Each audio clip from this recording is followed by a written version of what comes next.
سبحانك لا علم لنا إلا ما علمتنا إنك أنت العليم الحكيم رب اشرح لي صدري ويسر لي أمري واحلل عقدة من لساني يفقهوا قولي أما بعد الحمد لله على نعمة الإسلام الحمد لله على نعمة الإيمان وكفى بها من نعمة.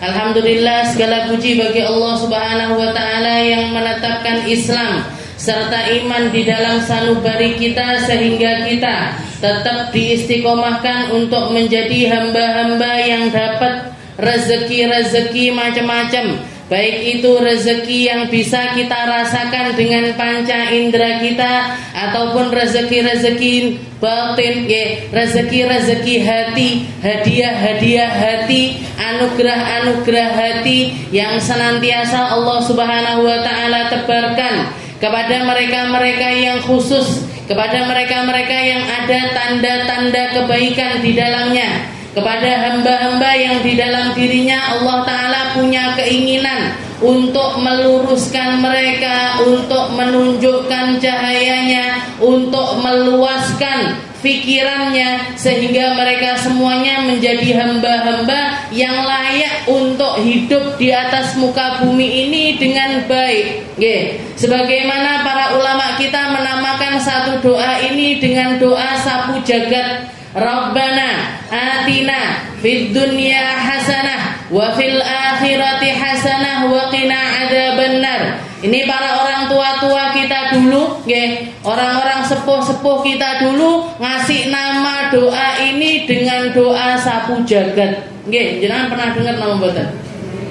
Saya pernah konsultasi, bukan konsultasi, istilahnya sowan ke salah satu kiai sepuh yang ada di Diljati sana, Yai Maskun, kalau jenengan tahu, salah satu muridnya Yai Jalil Pondok Peta sini. Saya sering kali ke sana, karena orang tua-tua saya dulu belajarnya semuanya di Pondok Peta, jadi sering kali kalau sowan-sowan itu seputaran kiai-kiai yang terkait dengan pesantren pesulukan yang ada di Tulungagung tersebut. Yai Maskun ini seumuran dengan kakek saya. Istilahnya usianya itu sebaraan, sakbaraan sama kakek saya. Cuman bedanya kakek saya itu meninggal muda, usia 50 tahunan sudah meninggal, sedangkan beliau panjang umur. Panjang umur, mugi-mugi sehat terus, mugi-mugi digembirakan terus sama Allah Ta'ala, dikasih rezeki yang luas, dikasih anak-anak yang solih-solihah. Yai Maskun itu ketika saya istilahnya ikhtiar, saya kan keliling dari satu kiai ke kiai yang lain, berobat, ke dokter, konsumsi obat dan lain sebagainya untuk usaha punya keturunan niku.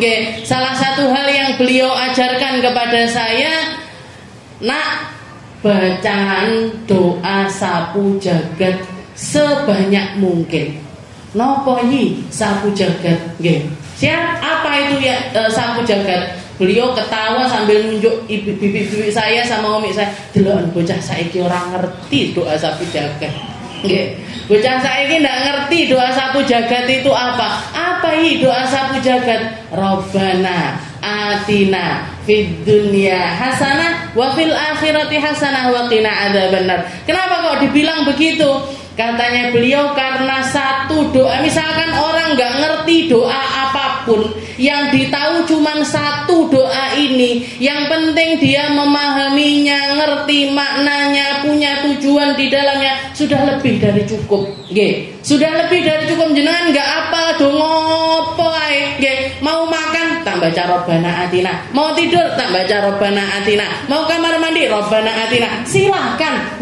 Kenapa? Karena satu doa ini mencakup semua kebaikan dunia akhiratnya kita. Bukankah kita semuanya pengennya hidup di dunia ini senang?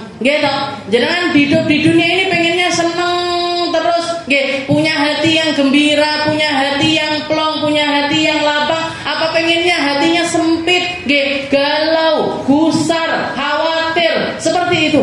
Semua orang pengennya itu hidupnya itu hasanah, hidup di atas muka bumi ini dengan cara yang baik, makan yang baik, ngeliat yang baik, jalan ke tempat-tempat yang baik, bergaul sama orang-orang yang baik, punya ilmu yang bawa kepada kebaikan. Bukankah itu yang kita inginkan. Rabbana atina, katanya beliau baca doa itu sebanyak mungkin. Nggih, Rabbana. Saya baru tahu juga itu, nggih. Dikasih nama sapu jagat itu ya setelah sowan ke Yai Maskun niku. Nggih. Jadi semua dari kita pengen baik, nggih. Cuman ada yang dikasih sama Allah Ta'ala. Baik ini, baik itu, kebaikan itu, ada kalanya ukurannya pandangannya manusia, ada kalanya ukurannya ini adalah pandangannya Allah Subhanahu wa Ta'ala. Kalau ukurannya manusia itu sesuatu yang kasat mata. Oh, orang itu punya rumah yang besar, mesti enak, nggih. Oh, orang itu rezekinya lancar, mesti enak, nggih. Oh, orang itu punya keturunan banyak, mesti enak, nggih. Oh, orang itu bisa pakai baju bagus, bisa beli skincare yang mahal, bisa beli kendaraan yang nyaman dan lain, mesti hidupnya enak. Itu kan katanya orang-orang, nggih. Pandangannya orang. Padahal kalau kita nilai lebih jauh lagi, nggih, berapa banyak orang kaya yang stres dan harus minum obat antidepresan sampai punya dokter-dokter khusus untuk nata hatinya, untuk nata pikirannya, nggih. Kalau kita bahkan berapa banyak juga yang kita datangi orang-orang tidak punya, rumahnya biasa-biasa saja, ekonominya biasa-biasa saja, tapi ketika kita duduk sama mereka justru hati kita jauh lebih tenang. Nggih, berapa banyak yang seperti itu? Nggih, saya itu sampai kadang-kadang nggih, kalau masuk ke rumahnya orang punya, nggih, masuk ke rumahnya orang punya bawa anak kecil-kecil, ini kan serba takut, nggih. Engko ngebrukne fase, engko ngebrukne ikine, engko ngebrukne ini nanti bikin kotor ini itu dan lain sebagainya. Malah ewoh pekewoh, malah bikin gak usah suwi-suwi lah di sini, nggih. Tapi kalau di rumahnya orang yang biasa-biasa saja, nggih, welcome sama kita, bawa anak-anak kecil, dia juga nyaman, nggih, karena dia sendiri punya anak banyak. Jadi arepe diregeti kaya apa biasa. Nanti waktunya kotor ya kotor, waktunya bersih ya bersih. Malah justru lebih nyaman, nggih. Malah justru lebih nyaman. Jadi ketenangan, kesenangan, kegembiraan ternyata nilainya bukan pada fisik, bukan pada sesuatu yang bisa diraba oleh seseorang, tapi ketenangan, kebahagiaan itu tempatnya adalah di dalam hati. Kita yang mengusahakan, kita yang menumbuhkan, kita yang nyari kesenangan tersebut. Dan Allah Subhanahu wa Ta'ala sudah ngasih peringatan, sudah memberikan jalan, sudah memberikan istilahnya jalannya yang terang benderang, itu sudah dikasih tahu sama Allah Ta'ala. Apa itu?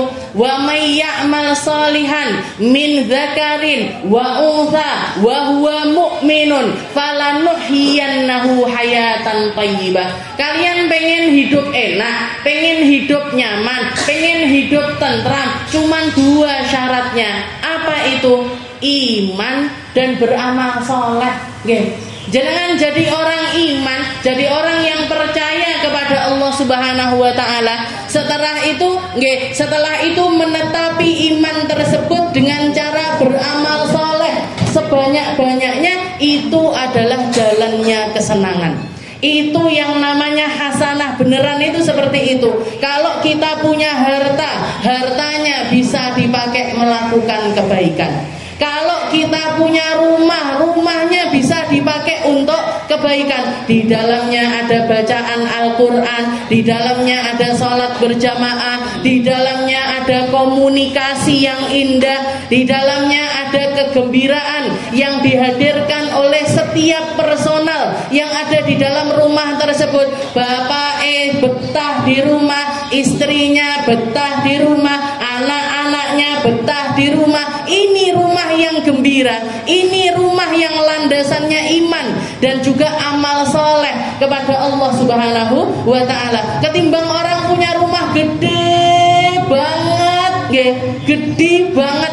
Saya pernah nemu ada orang punya rumah dibangun bermiliar-miliar, punya kamar 5, semuanya dikasih AC, semuanya dikasih water heater, ndak dinggoni Bu, nggih, ndak dinggoni. Kalau nggak dipakai itu alat-alat itu apa ndak tambah rusak, nggih. Ternyata kenapa alasannya kok nggak ditinggali? Akeh laler, jangan bayangkan. Karena rumahnya itu dibangun di pedesaan, di dekat kandang-kandang sapi, jadi akhirnya rumahnya itu penuh dengan lalat. Ini loh, kalau kita bangun rumah di satu tempat yang ndak pas, ndak pas dengan alam sekitar, ya pak ndak enak, tetap ndak enak. Ini yang Allah Taala ajarkan di dalam Al-Quran.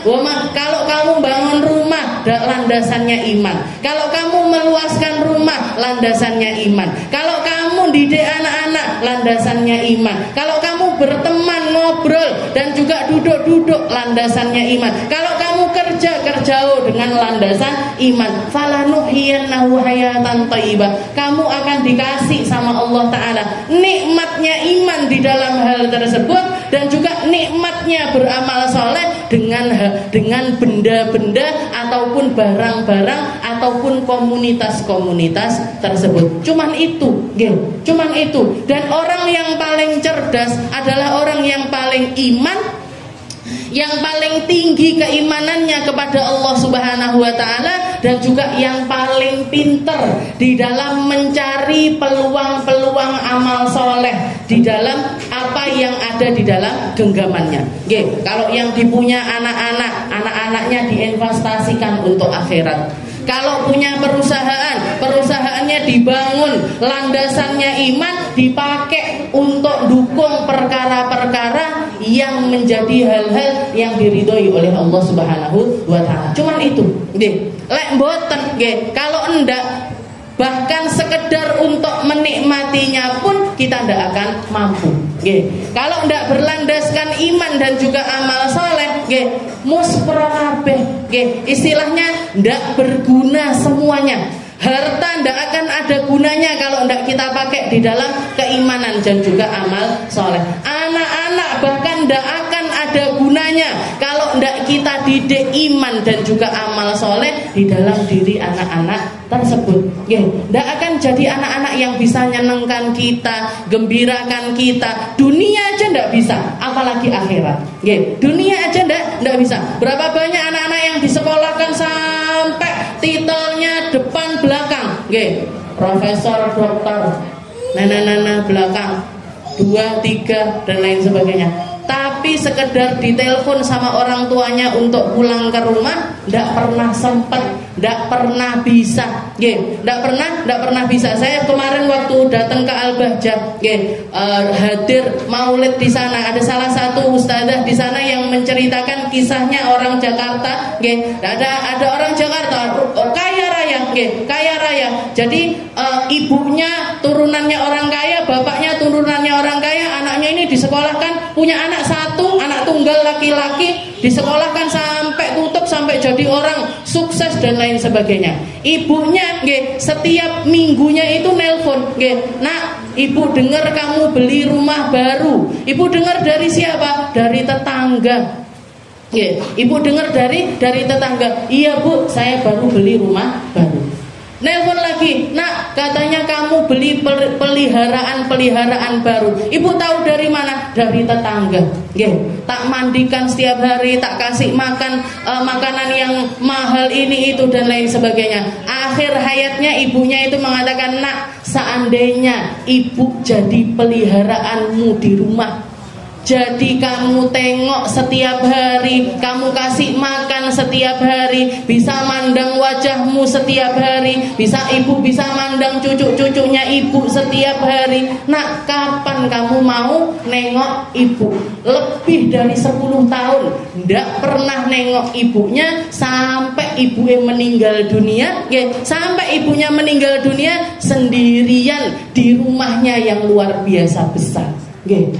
Mau Ini yang namanya hasanah, ini yang namanya hidup yang indah, ini yang namanya kehidupan yang baik. Boten, nggih. Hidup yang baik itu kalau landasannya iman dan juga amal soleh. Nggih. Makanya ini yang perlu kita tanamkan. Nggih. Saya mau ngapain? Ngelihat sesuatu, dengarkan sesuatu, melangkah dan apapun setiap waktu-waktu dan detik-detik yang berlalu pada diri kita. Nggih. Pakai konsep ini tadi, iman amal soleh. Ada iman enggak di situ?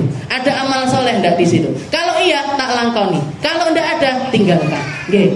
Saya mau diundang ke satu komunitas, ada iman, ada amal soleh enggak di situ? Kalau enggak ada, tinggalkan. Nggih. Tinggalkan. Nggih. Kalaupun misalkan kita belum mampu meninggalkannya 100%, nggih, tinggalkan secara bertahap. Nggih. Tinggalkan secara bertahap. Ya, istilahnya jangan minder dengan keunikan Anda. Nggih, karena orang-orang di akhir zaman ini kalau mau megang iman dan amal soleh akan jadi orang-orang yang luar biasa aneh. Nggih, kita pakai pakemnya Nabi Muhammad, kanal Islamu ja'a ghariban fa sayaudu ghariban kama ja'a ghariban. Islam itu dulunya datang aneh, tapi nanti di akhir zaman akan kembali menjadi sesuatu yang aneh. Nggih, kama ja'a ghariban fatuba lil ghuraba. Maka beruntunglah orang-orang yang aneh. Nggih, orang-orang yang aneh, yang enggak mau riba, aneh sekarang. Nggih, orang-orang yang enggak mau ngambil kredit, yang enggak mau ngambil perkara-perkara yang cicilan-cicilan yang berbunga dan lain sebagainya. Nggih, yang di dompetnya enggak berjejer kartu kreditnya. Banyak apa dikit orang yang seperti itu? Sedikit. Nggih. Yang banyak nggih, wong datangnya kartu kredit itu mau ndak mau biasanya kita ditawari. Nggih, abah saya itu berkali-kali nggih, ini sampai digratiskan kartu kreditnya. Ndak pernah dipakai sama sekali, bahkan kena denda karena telat mengembalikannya. Nggih. Jadi orang-orang seperti ini memang aneh. Nggih, orang-orang seperti ini memang aneh. Kakak saya punya satu prinsip, pokoknya apapun yang ditawarkan sama bank langsung jawabi enggak. Nggih, ditawarin ini enggak, ditawarin ini enggak, diundang ke sini enggak, diundang ke sini enggak. Nggih. Karena enggak ada iman dan amal soleh di tempat-tempat tersebut. Nggih, tapi yo bertahap, nggih, pelan-pelan, enggak bisa langsung, nggih, langsung istilahnya langsung dibrek, nggih. Ketoki kabeh kartu kredite. Nggih, suaminya jenengan nanti yang protes. Nggih. Jadi pelan-pelan, nggih, pelan-pelan bertahap, tapi tetap tujuannya adalah iman dan juga amal soleh. Kita kembali di dalam pembahasan kita di dalam kitab Uqudul Lijan, nggih, karya dari Al-Imam, nggih, karya dari seorang ulama Nusantara, Al-Fadil Syekh Muhammad Nawawi bin Umar Al-Jawi Asy-Syafi'i, yang bernama Syekh Muhammad Nawawi bin Umar Al-Jawi Asy-Syafi'i. Qala al-mu'allif rahimahullahu ta'ala wa nafa'ana bi wa bi'ulumihi fid dharain amin. Faidah, awsat imra'atun bintaha wa qalat ifadhi li zawjika khisalan 'ashran yakun laka dhuhran. Nggih. Ya, jadi setelah kita membahas tentang berbagai perkara tentang ketaatannya seorang istri kepada suami, terutama masalah perizinan, terutama masalah keluar, terutama masalah nggih, mau sholat di masjid di luar atau istilahnya mau sholat berjamaah di masjid atau di rumah dan lain sebagainya, itu semuanya kuncinya ada di dalam suami-suami kita. Kalau jenengan punya suami yang tiap hari, yuk mah sholat jamaahan di masjid ini, maka silahkan berangkat bersama suami. Tapi kalau suami mengatakan ndak usah lah mah, masjidnya terlalu jauh, kita sholat jamaahan di rumah saja, ya sudah, sholat jamaahannya di rumah. Jadi ini semua kebaikan. Bahkan jenengan mau berangkat ke majelis ini harus pamit sama suami. Misalnya suami mengatakan jangan dululah, saya ada kerepotan di rumah, ya sudah, tidak perlu hadir dulu, tapi yang penting hatinya tetap terkait sama majelis ini. Kuncinya semuanya ada di suami. Suami mengizinkan berangkat, suami tidak mengizinkan tidak usah berangkat. Mau pergi kemana-mana harus pakai izin suami. Tapi kudu sing pinter-pinter ya. Maksudnya kalau misalkan kita punya suami yang tipenya itu kok panggah pamit, misalkan ngomong seperti itu, aku sudah hafal sama jadwalmu, maka cukup izinnya itu sesekali saja. Nggih. Kalau kita dikasih kepercayaan sama suami, suami ndak ngebolehin itu. Biasanya karena kita adalah istri yang ndak bisa dipercaya. Nggih.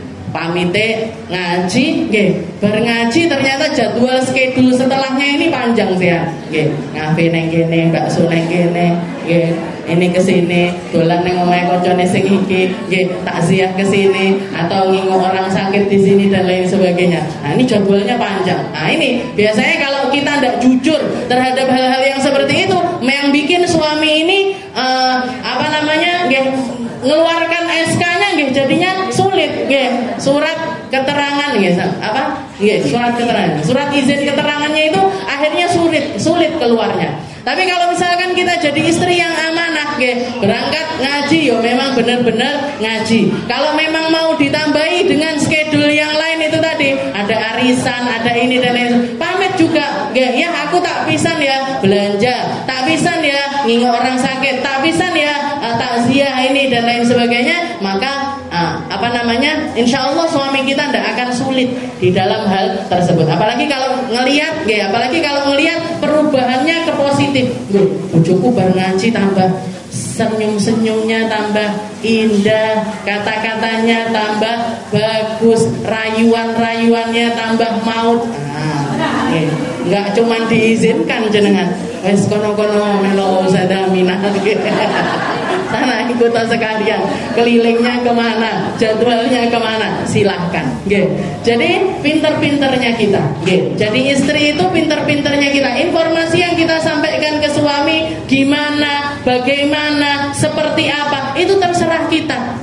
Terserah kita. Pandangannya suami ke komunitas ini baik buruknya itu juga tergantung sama ceritanya kita. Gimana kita menceritakan, gimana kita mengekspresikan. Enak loh ya duduk di sana ngaji, ya konconan, ya kenal sama orang banyak. Saya jadi kenal ini, saya jadi kenal ini, saya jadi kenal sama bu dokter ini. Akhirnya kita mau konsultasi jadi lebih gampang dan lain sebagainya. Banyak nilai plus-plusnya loh yang. Insya Allah tambah gampang jenengan diizinkan. Jadi pintar-pintarnya kita. Di sini Habib Syekh Al-Fadhil Muhammad Nawawi Al-Jawi Asy-Syafi'i orang Banten. Dari beliau itu adalah orang Banten, pengarang dari kitab ini. Beliau menjelaskan setelah menjelaskan salah satu dosa terbesar dari seorang perempuan adalah keluar dari rumahnya tanpa izin dari suami. Itu termasuk dosa yang besar. Itu termasuk salah satu dosa besar. Setelah itu beliau mengatakan faidah Ausat imra'atun bintaha faqalat. Menceritakan tentang wasiatnya seorang ibu kepada salah satu putrinya yang mau menikah. Jadi ada seorang ibu salihah, ada seorang perempuan salihah. Ketika salah satu putrinya dilamar oleh seorang laki-laki untuk menuju kehidupan yang baru yaitu pernikahan, ada 10 hal yang diwasiatkan ibunya terhadap putrinya. Kalau nggak salah ini adalah kisahnya orang Mesir. Ada perempuan Mesir punya perempuan solihah punya putri, dilamar sama orang, 10 wasiat yang beliau tinggalkan untuk putrinya. Katanya beliau, ihfadhi li zaujika khisalan ashran yakun laka zuhran. Wahai putriku, jagalah 10 perkara tentang dirimu untuk suamimu, maka itu akan menjadi sebuah simpanan yang luar biasa besar untuk dirimu. Istilahnya akan bawa kebaikan untuk dirimu, akan bawa kebaikan untuk pernikahanmu, akan bawa kebaikan untuk keluargamu dan juga suamimu. Jaga 10 hal ini di dalam pernikahanmu, kamu akan dikasih sama Allah Ta'ala bukan cuman cinta, bukan cuman sakinah, mawaddah, warahmah, bukan cuman ketenangan di rumah tangga, cinta kasih serta rahmat yang luar biasa di dalam rumah tanggamu, tapi kamu akan menemukan keindahan-keindahan yang lainnya di dalam rumah tangga tersebut. Kamu akan dapat lebih dari apa yang dibayangkan oleh manusia manusia di dalam pernikahan mereka. Nggih, jaga 10 hal ini wahai putriku.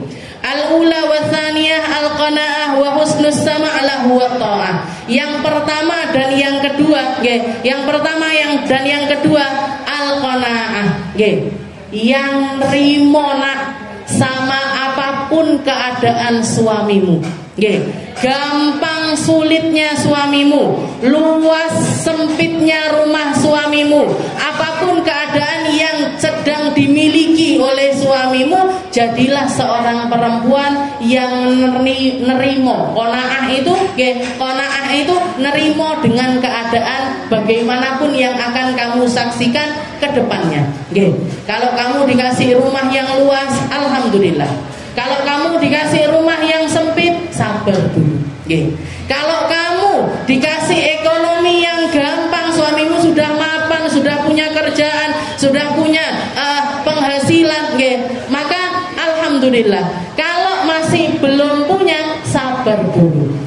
Ikuti dia berjuang, ikuti dia membangun bisnisnya, ikuti dia support terus apapun yang berkaitan dengan usahanya dia, dengan usahanya laki-laki tersebut. Ada seorang perempuan, ada seorang perempuan solihah, punya suami, punya suami lebih dari istilahnya nyoba pekerjaan itu lebih dari 10 macam.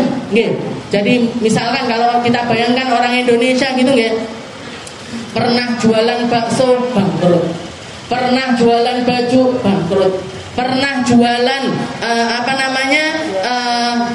barang-barang bekas bangkrut. Pokoknya kerja macam-macam bangkrut terus, sampai akhirnya nemukan satu pekerjaan yang ternyata rezekinya itu dari hal tersebut. Nanya sama istrinya, wahai istriku, kamu itu kok bisa sabar dengan diriku yang istilahnya lonjakan ekonominya naik turunnya itu banyakan gak enaknya timbangannya enaknya, sampai kita sekarang jadi sukses dengan pekerjaan ini, kok bisa kamu itu sabar? Setiap kali aku pulang ngadukan tentang pekerjaanmu, kamu itu cuma menghibur. Ya sudah, cari kerjaan lain. Ya sudah, cari kerjaan lain. Katanya istrinya, Pak, ya orang itu, istilahnya suami itu dengan istrinya Allah Ta'ala mengibaratkan nisa'ukum harthul lakum. Istri-istrimu itu adalah ladang-ladangmu.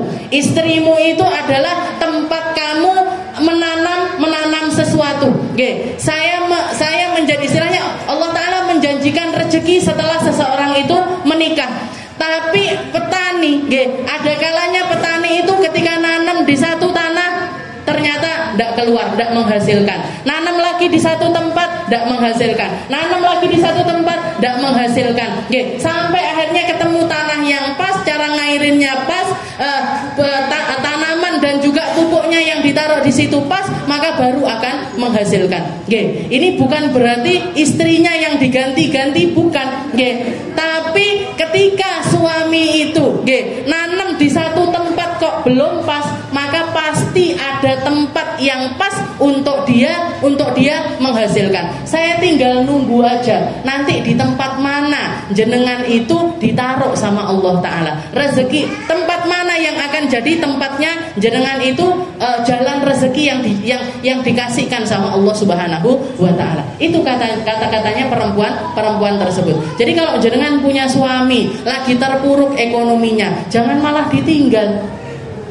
Jangan malah dituntut macam-macam, jangan malah didesak dengan sesuatu yang di luar kemampuannya. Sabar dulu, makan seadanya, tinggal di tempat seadanya, dan lain sebagainya. Nanti ada waktunya. Ketika kita sabar, ketika kita landasannya iman dan amal saleh, nanti akan ketemu jalan yang akan diperlihatkan oleh Allah Subhanahu wa Ta'ala. Jadi perkara pertama yang diwasiatkan adalah al-qanaah, yang qanaah, yang nerima dengan apapun keadaan suami. Wa husnus sama' lahu wa ta'ah, dan dengarkan kata-kata suamimu dengan seksama serta taatilah apapun yang dia inginkan. Istilahnya selama tidak keluar keluar dari syariatnya Allah Ta'ala, taati aja. Suami ndak pengen tinggal di sini, pengen tinggal di tempat yang lainnya, ikuti. Suami ndak mau serumah sama mertua dan lain sebagainya, sebisa mungkin dituruti. Dituruti, pengen rumah-rumah sendiri, pengen merantau ke sini, pengen merantau ke sini, pengen nyoba kerjaan ini, pengen nyoba kerjaan itu. Jenengan cukup jadi pendengar yang baik. Kalau jenengan punya ilmu di dalam pekerjaan tersebut, juga tidak apa-apa diutarakan, juga tidak apa-apa diutarakan. Tapi yang penting kita tetap harus taat kepada mereka. Saya punya kakek mirip-mirip kayak yang saya ceritakan tadi. Seorang laki-laki yang kerja macam-macam tapi tidak pernah berhasil. Bukan malas kerja, bukan tidak mau kerja, enggak. Tapi karena saking punya hati yang begitu rahmat, sampai setiap kali kerja, jadi kerja dapat uang, misalkan sehari zaman dulu 5.000 atau 10.000, nyampe di jalan mau pulang itu, jalan mau pulang ketemu sama orang kelihatan melas didik, nih. Jadi akhirnya apa? Kerjaannya ini tidak toto-toto, karena antara pemasukan sama pengeluarannya ini nggak stabil. Jadi kerja macam-macam sampai puncaknya. Abah saya itu cerita, nenek saya itu diomongi sama adiknya, adiknya lumayan kaya, ngomong gini, wes toh Beb Salim ini kerja naik sepeda kelilingan jualan jajan aja loh. Kakek saya sampai disuruh seperti itu. Jadi suruh keliling, jualan sayur atau jualan hal-hal yang semacam itu, keliling dari satu tempat ke tempat yang lainnya. Yang nggak terima nenek saya, ndak, wong kakek saya itu loh Habib, kakek saya itu seorang habaib. Mosok Habib disuruh keliling jualan rokok, jualan minuman, jualan ini itu dan lain sebagainya. Akhirnya apa kesepakatannya? Beliau mengatakan, wes Beb, pian yang jenengan yang bagian di rumah, saya orang Banjar, jadi ngomongnya pian, jenengan yang di rumah bagian doa, biar saya yang kerja. Nenek saya bilang seperti itu karena ngelihat suaminya ini kayaknya memang ndak bakat kerja, istilahnya seperti itu. Wes jenengan yang di rumah, biar saya yang keliling, biar saya yang kerja. Akhirnya mulai saat itu nenek saya yang kerja, ngereditkan semua yang bisa dikreditkan. Kecuali emas, ndak beliau kreditkan. Jadi yang ngeredit nempel dagangannya orang, dikelilingkan ke orang-orang kaya, nanti bayarnya nyicil-nyicil seperti itu. Kelilingnya sama abah saya. Makanya abah saya bilang, Abine tahu nama semua gang, nama semua jalan yang ada di Tulungagung itu hafal. Wes koyok tukang pos, karena yang bagian keliling nagih dan juga ngiderne dagangan itu nenek saya sama abah saya. Mulai dari saat itu ternyata ekonominya tambah baik. Tapi satu hal yang dipegangi sama nenek saya, beliau ndak keluar rumah kecuali sarapan sudah tersedia, rumah sudah bersih, cucian sudah beres, wes PPP, wes seteliko ini itu dan lain sebagainya, baru beliau keluar. Sarapannya sudah disediakan, baru beliau keluar. Keluar pun selalu bilang, Beb, doakan saya. Doakan saya, doakan biar lancar, doakan biar aman, doakan biar ndak ada apa-apa. Yo, tak tunggu nih. Nanti jam keliling dari pagi sampai jam 11 siang. Jam 11 langsung pulang. Jam 11 ndak pulang. Pulang nyiapkan makan siang. Setelah itu laporan. Karena nenek saya itu buta huruf, ndak bisa baca, ndak bisa nulis. Kakek saya bisa baca, bisa nulis. Beliau yang bagian pendataan administrasinya. Tadi yang ngambil barang ibu ini sekian, mau nyicil sekian kali. Yang ini sudah nyicil sekian kali. Yang ini kurang sak gini, yang ini kurang sak gini. Kakek saya yang bagian nulis. Setelah itu yang diwanti-wanti sama kakek saya apa? Jum, nama nenek saya Jumanten. Jum, jangan bangun rumah, jangan beli tanah, jangan menampakkan apa yang bisa kita tampakkan dari penghasilan kita, kecuali urusanmu sama orang-orang yang kamu utangi beres. Kecuali kalau kan nenek saya kan nempel punya dagangan, nggih, urusanmu sama orang-orang itu kamu beresi, baru silahkan mau bangun rumah, mau beli tanah, silahkan. Nggih. Nenek saya pernah dimarahi sampai istilahnya sampai gemeteran seperti itu cuman gara-gara nggih. Jadi beliau itu kan setiap hari ada orang kelilingan zaman dulu nggih. Jadi minyak goreng ini itu dan lain sebagainya itu dikelilingkan nggih. Nenek saya itu biasanya kuatnya beli itu setengah botol nggih. Jadi satu botol itu kuatnya beli nggih untuk harian itu setengah botol nggih. Satu hari nenek saya beli satu botol. Ditanya sama Beb Salim, "Loh, kok bisa beli satu botol?" Kata nenek saya, "Halah, wong orangnya besok juga bakalan keliling lagi." Nggih. Orangnya besok mesti juga bakalan keliling lagi. Gampang nanti bayarnya sekalian besok. Nggih. Dan diizinkan sama bakulnya. Nah, kakek saya marah terus setelah itu ngomong, "Ya Lek, enggak ada apa-apa. Kalau ada apa-apa, ya kalau kamu yang mati, kalau dia yang mati." Nggih.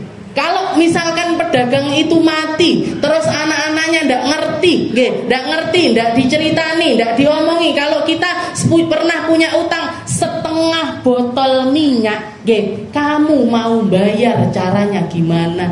Kamu tahu rumahnya, kamu tahu tempat tinggalnya, kamu tahu dia itu keliling dari mana saja, kamu bisa. Nangis nenek saya, cuman gara-gara minyak setengah yang biasanya beli setengah. Jadi istilahnya kalau kamu beli setengah, kamu beli secara cash, tapi kalau beli satu botol kamu harus kredit. Kreditnya yang separuh ini loh, yang bikin kakek saya marah luar biasa. Berarti apa? Walaupun yang kerja istrinya, pemegang kendali kehidupan di dalam rumah itu tetap kakek saya.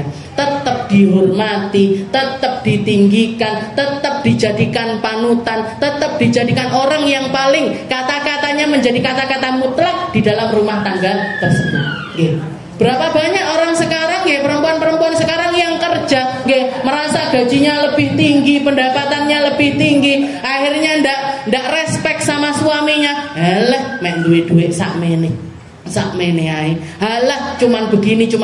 Akhirnya hilang kehormatannya suami, hilang di dalam rumah tersebut. Kata-katanya suami ndak dinggep di dalam rumah tersebut. Ini apa namanya? Sesuatu yang efeknya luar biasa besar. Makanya apapun jabatannya jenengan, sebanyak apapun hartanya jenengan, apapun kedudukannya jenengan, suami tetap harus ditempatkan paling atas di dalam rumah tangga. Di luar terserah, jenengan mau jadi apa aja, mau jadi bupati, mau jadi wali kota, mau jadi presiden, bahkan sekalipun terserah, itu di luar rumah. Tapi di dalam rumah jenengan tetap adalah seorang istri yang harus manut sama suaminya, yang harus dengarkan dengan seksama apapun yang keluar dari lisan suami. Itu dua hal yang pertama, al-qanaah wa husnus sama, yang nerimo dan yang bagus di dalam mendengarkan suami. Wa tsalitsah wa rabi'ah, setelah itu beliau mengatakan yang ketiga dan yang keempat, wahai anakku, at-tafaqqud limawaqi'i 'ainihi wa anfihi. Tafaqqud itu maksudnya perhatikan perkara-perkara yang akan dilihat dan yang dicium dari suamimu. Maksudnya gimana? Apapun yang bikin dia senang, lakukan. Yang bikin dia baik itu secara penglihatan. Jadi misalkan jenengan mau ngerenovasi rumah atau bikin naruh hiasan di rumah. Ini biasanya yang berkuasa ini kan seleranya istri, gitu. Walaupun kebanyakan suami juga nggak terlalu peduli dengan hal tersebut. Saya sampai pernah masuk satu rumahnya orang, semuanya isinya ungu, gordene ungu, pajangannya ungu, ininya ungu, semuanya ungu. Saya ingat anak ini karena teman saya waktu di pesantren, teman saya ini memang senengannya warna ungu, jadi kasurnya, ranjangnya, semuanya hiasannya itu ungu. Ternyata itu efeknya sampai setelah menikah itu seperti itu. Terus saya nanya, ini maksudnya suami itu pernah ikut andil nata apa enggak? Enggak. Semuanya atas dasar keinginan saya. Rata-rata perempuan seperti itu. Padahal ini at-tafaqqud lima waqi'i 'ainihi wa anfi. Apapun yang dilihat suami pada diri jenengan ataupun di rumah, ataupun di rumah kita, dan juga apapun yang tercium di rumah pada diri jenengan ataupun di rumah kita, itu harusnya yang kita perhatikan adalah seleranya suami, bukan seleranya kita. Walaupun kalau misalkan, tapi saya senangnya begini, saya pengennya natanya begini, gordennya warnanya ini itu dan lain sebagainya, tetap konsultasikan sama Pak suami, ya seneng ndak kalau ini ditaruh di sini, ya seneng ndak ini kalau dikasih ini, ya seneng ndak saya pakai baju ini, ya seneng ndak saya dandan kayak gini, ya seneng ndak sama parfum yang aromanya ini, jadi jangan melulu tentang kita, tapi perhatikan seleranya suami. Ini yang kadang-kadang perempuan itu sadar baru jenengan, iya ya, rumahku semuanya selera saya, bahkan anak-anak saya modelnya selera saya semuanya, bacaan itu, lese, ininya semuanya. Padahal istilahnya kadang-kadang suami itu, bukannya ndak bisa ngobrol, tapi karena sudah kalah dulu sama suaranya jenengan, makanya kalau sudah terlanjur itu yang berkuasa jenengan, yang paling banyak omong jenengan, yang ini ngatur semuanya jenengan, mulai sekarang, di jenengan pancing didik, ya aslinya seneng apa ndak tau koyo ngene, seneng apa ndak sama masakan saya, seneng apa ndak saya pakai baju ini, saya dandan begini dan lain sebagainya. Kalau ternyata suami, aslinya aku ngempet, aslinya saya ngempet, kamu kenapa kok model rambutmu begitu, kamu kenapa kok pakai baju gitu, ini nggak seneng tau ternyata. Misalkan jenengan sukanya belah ke sini, ternyata suami senengnya belah ke sini, kan itu seleranya dia, gitu.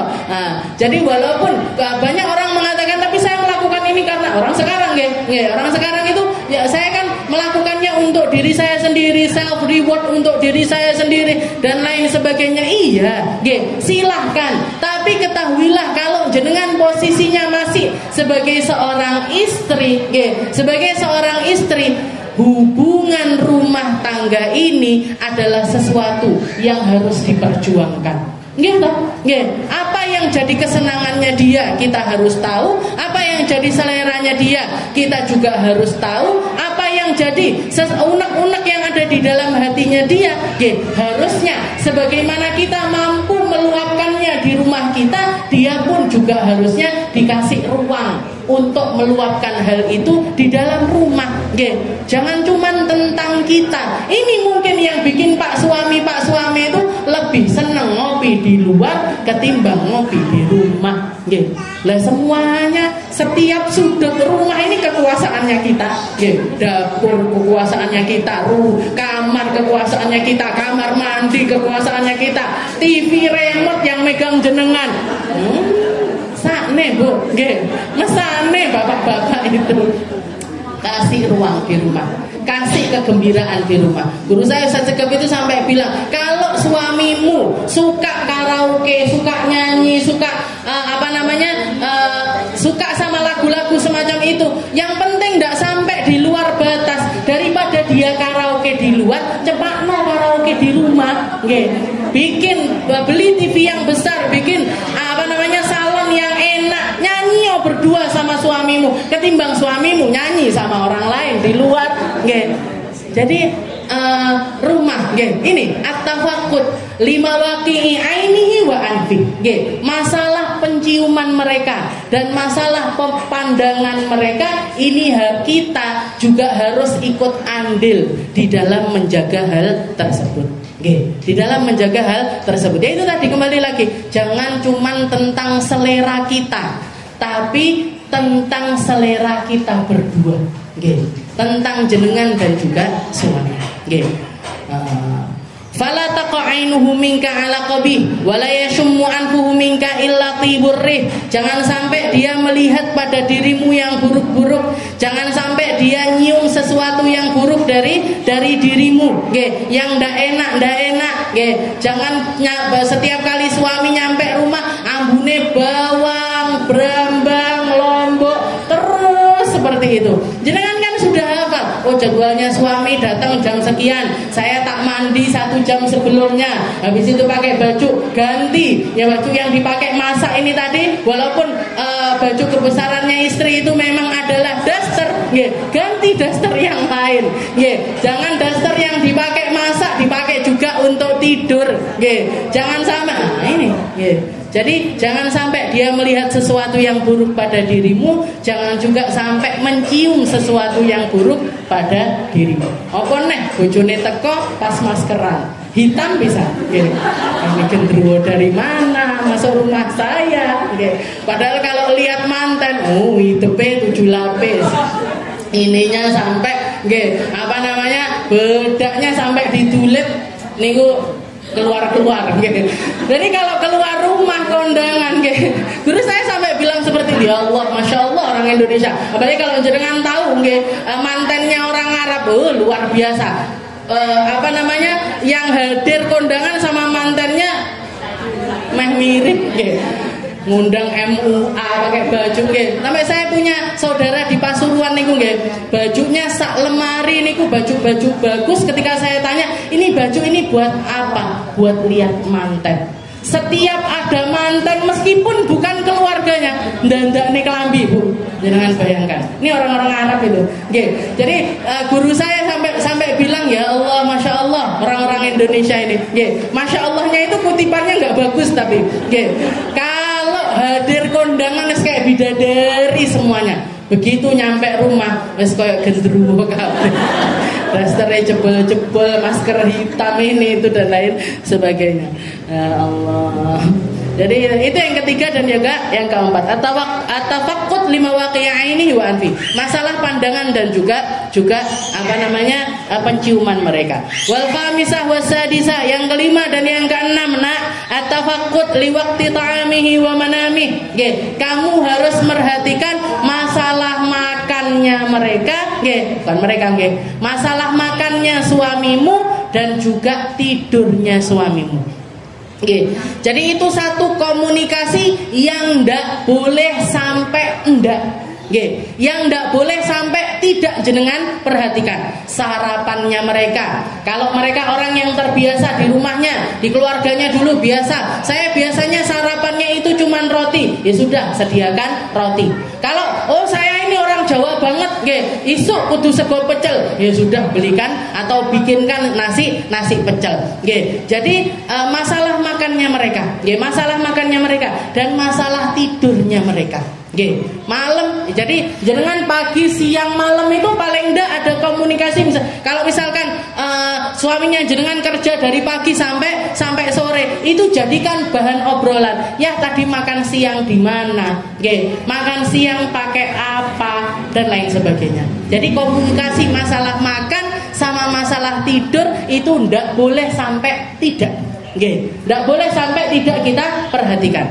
Kenapa? Fa inna syiddatal ju' mulhibah wa tanghidun naum mughdabah. Orang kalau kurang makan, orang kalau masalah perutnya ini ndak beres, dan juga masalah tidurnya itu ndak benar, dia akan jadi orang yang mudah emosi, dia akan jadi orang yang mudah emosi, mudah marah, gampang getak, gampang ngomong kasar dan lain sebagainya. Biasanya masalahnya ada di dalam makannya mereka dan juga tidurnya mereka. Jadi ini harus kita perhatikan, tidur yang baik, makanan yang baik, dan istilahnya sesuai sama seleranya mereka, sesuai dengan apa yang diinginkan oleh suami. Kembali lagi, masake jangan tentang seleranya jenengan, tapi tentang seleranya suami. Spray di rumah juga bukan tentang seleranya jenengan, tapi juga berdua istilahnya. Walaupun kalau saya lihat rata-rata bapak-bapak itu tidak terlalu peduli sama itu. Arep mau spray nikahan ndak kak, biasanya nggak peduli mereka, tapi tidak apa-apa, ini jadi bahan obrolannya kita. Jadi karena intinya, para ulama juga mengatakan rumah tangga itu 80%-nya ada di dalam komunikasi. Kalau kita nggak bagus komunikasinya, ya nggak enak. Keadaan rumah tangga itu nggak enak. Makanya ini semuanya selain kita untuk merhatikan bisa jadi bahan bagi kita untuk nambah bahan obrolan. Nggih. Jadi curhatnya, ngobrolnya, sharing rumahnya jangan sama temennya, nggih, tapi sama suaminya. Nggih. Biasanya mak-mak kan sama ibu-ibu, iki lho sepere sing bahane enak iki, sing anu iki, bumbu-bumbu belinya di sini, anunya di sini. Mae. Nah, ini ganti. Ya, itu untuk gali informasi. Sama teman-teman itu untuk gali informasi. Tapi aplikasinya di-sharingkan sama suami. Okay. Fa inna syiddatal jub wal hiba wa tanghidun naum mughdaba. Wa sabi'ah wa thaminah, yang ketujuh dan yang kedelapan, al-ihtiraz limalih, okay. Jagain hartanya dia, wa riayah ila hashmihi wa iyalih, dan juga jaga tentang kewibawaannya mereka, okay, serta anak-anaknya di dalam maupun di luar rumah. Okay. Ini perempuan punya ini bukan kewajiban, tapi salah satu hal yang akan bikin rumah tangga itu tambah harmonis. Jadi pakaiannya mereka dan lain sebagainya itu kita punya andil untuk jagain. Kalau seleranya suami rodok-rodok norak misalkan, seleranya suami nggak terlalu bagus, jangan punya styling yang lebih bagus, enggak apa-apa. Ya ini loh, baju kokonya pakai yang ini, sarungnya yang pakai yang ini. Kalau datang ke manten pakai baju batik yang ini. Kalau lebih resmi lagi, jasnya yang ini, dasinya yang ini, sepatunya yang ini. Jadi untuk jagain kewibawaannya mereka di luar rumah. Dan juga tentang anak-anaknya, jangan macai anak-anak dan lain sebagainya. Itu tugasnya, istilahnya yang itu sesuatu yang harus jadi perhatiannya seorang istri. Jadi al-ihtiras limalih, jagain hartanya dan menjaga mereka di dalam dan di luar rumah, itu termasuk sesuatu yang harus kita perhatikan. Dan yang terakhir at-tasi'ah wal asyirah, yang ke-9 dan yang ke-10, la ta'sina lahu amran wala tushina lahu sirran. Jangan sampai kamu menyalahi perintah-perintah mereka. Jangan maksiat atas perintah mereka. Maksudnya selagi tidak sampai maksiat kepada Allah Ta'ala, maka turuti aja. La ta'sina lahu amran. Semua perintah-perintah mereka turuti. Wala tafshina lahu sirran. Aib-aibnya dia di dalam yang kita tahu, jangan sampai kita umbar kemana-mana. Jangan masalahnya dia atau masalahnya dia di dalam keluarganya, atau misalkan dia punya penyakit apa dan lain sebagainya, jangan disebarkan kepada orang-orang. Jangan kamu sebarkan hal tersebut. Fa innaka in khalafta amrahu wa awwarta sadrahu. Karena kalau kamu menyalahi, jadi misalkan suami merintah A, jenengan salahi perintah tersebut, maka ini bikin dia gelo, bikin dia itu kecewa atas dirimu. Dan ketika kamu mengumbar aibnya, lam ta'manhu ghadrahu, kamu ndak akan kuat kalau nerima sesuatu yang bisa dia lakukan atas dirimu. Kalau sampai suamimu mukul kamu, kalau suamimu sampai ngomong kasar terhadap dirimu, itu semuanya adalah efek dari perkara-perkara yang semacam ini. Wa iyyaki tsumma iyyaki wal farah baina yadayhi idza kana muhtamman wal ka'bah ladaihi in kana farhan. Dan satu juga yang diwasiatkan sama beliau, kepada putrinya, perempuan salihah ini, beliau mengatakan iyyaki tsumma iyyaki. Iyyaki tsumma iyyaki itu artinya hati-hati, super hati-hati. Jangan sampai kamu gembira ketika dia susah, dan jangan sampai kamu susah ketika dia gembira. Kalau kamu gembira, kalau dia gembira, kamu harus gembira bersamanya. Kalau dia sedih, kamu juga harus bersedih bareng dengan dirinya. Jadi keluh kesahnya suami, senang susahnya suami, kamu harus mendampingi itu. Jadi dia lagi senang, kamu juga harus senang. Suaminya lagi ulang tahun, jangan nangis-nangis. Ya Allah ya, tambah tuwek tiba jenengan. Jangan. Kalau lagi gembira, ekspresikan gembira. Kalau lagi dia susah, ikut susahlah dengan dirinya. Jangan sampai sebaliknya. Wa qala sallallahu alaihi wasallam, "Inna mar'atan idza kharajat min baitiha wa zawjuha karih." Nggih. Wallahu a'lam bishawab. Insyaallah kita lanjutkan di pertemuan yang selanjutnya.